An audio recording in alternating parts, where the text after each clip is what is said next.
Voyons maintenant ce que c'est qu'une suite géométrique. Donc ça ressemble un petit peu aux suites arithmétiques, mais en fait la différence elle est ici.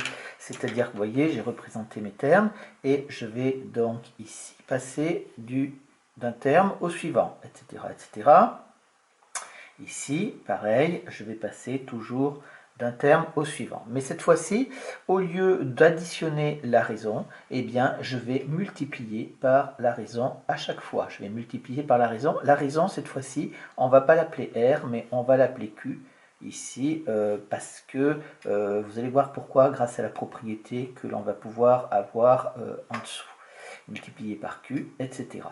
Et donc ici, si j'encadre ce qui se passe à cet endroit-là, c'est-à-dire entre UN et UN plus 1, vous voyez que je vais obtenir directement ma formule de récurrence, puisque là, je peux écrire, là, cette chose-là, je peux écrire que UN plus 1 est égal, donc ici, vous voyez qu'il faut que je prenne celui qui est avant, UN, multiplié par Q.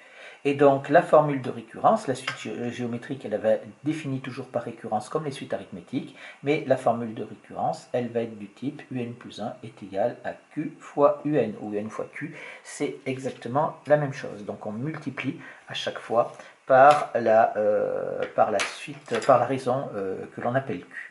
Faites bien attention, hein, Q pour les suites géométriques, R pour les suites arithmétiques. Un exemple rapide ici, je prends le premier terme qui est égal à 1 et UN plus 1 égale 2UN. Là, ici, on reconnaît donc la formule de récurrence d'une suite géométrique de raison Q qui est égale à 2. Hein. C'est une façon de montrer qu'une suite est géométrique. Quand vous avez une formule de récurrence qui est donnée dans le texte ou qui est donnée de façon explicite avec des exemples concrets, eh bien, vous pouvez dire que la suite est géométrique. Et c'est la suite des puissances de 2. Donc, on va avoir 1, 2, 4, 8, 16, on multiplie par 2 à chaque fois, 32, 64, 128, 256, 512, je continue ici jusqu'à 1024 parce que c'est les puissances que vous devez connaître, donc là c'est 2 à la puissance 0, 2 à la puissance 1, 2 au carré, 2 au cube, 2 à la puissance 4, 5, 6, 7, 8, 9, 10. Donc c'est pratique de les connaître, on les rencontre assez souvent, la multiplication par 2 est banale. Donc, la propriété que l'on va avoir ici, donc je vous rappelle dans les suites arithmétiques, on disait que l'écart entre deux termes consécutifs était constant indépendant de n et égal à la raison. Ici, ça ne va pas être l'écart, c'est-à-dire qu'on ne va pas faire la différence entre les deux, mais vous voyez bien qu'on va faire le quotient entre les deux. Et c'est pour ça qu'on a utilisé la lettre Q pour la raison de la suite géométrique, parce qu'on a Q comme quotient.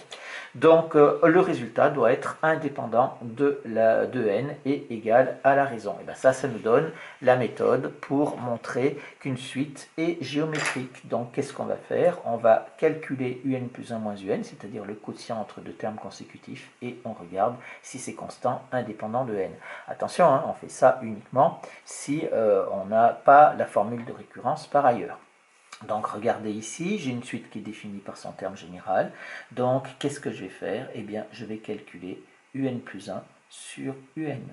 Un plus 1 sur un, ça nous fait donc un plus 1, on est d'accord qu'on remplace n par n plus 1 partout, ça nous fait 5 multiplié par 3 à la puissance n plus 1 sur 5 multiplié par 3 à la puissance n. Ici, je vais pouvoir faire des simplifications. Les simplifications, déjà, je vais avoir le 5 qui va se simplifier. Ça nous fait donc 3 à la puissance n plus 1 sur 3 à la puissance n.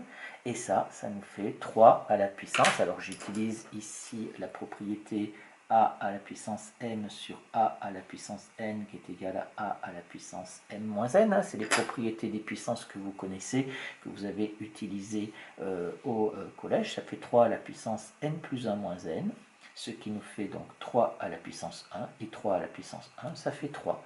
Donc là, c'est indépendant de n. Et donc, je peux en conclure ici, conclusion, eh bien, que la suite UN est géométrique, de raison est géométrique, de raison, on peut donner donc la raison Q qui est égale à 3, c'est-à-dire ce qu'on a trouvé en calculant un plus 1 moins un. Tous les n se sont simplifiés, il ne reste plus rien, et donc on a la raison de notre suite.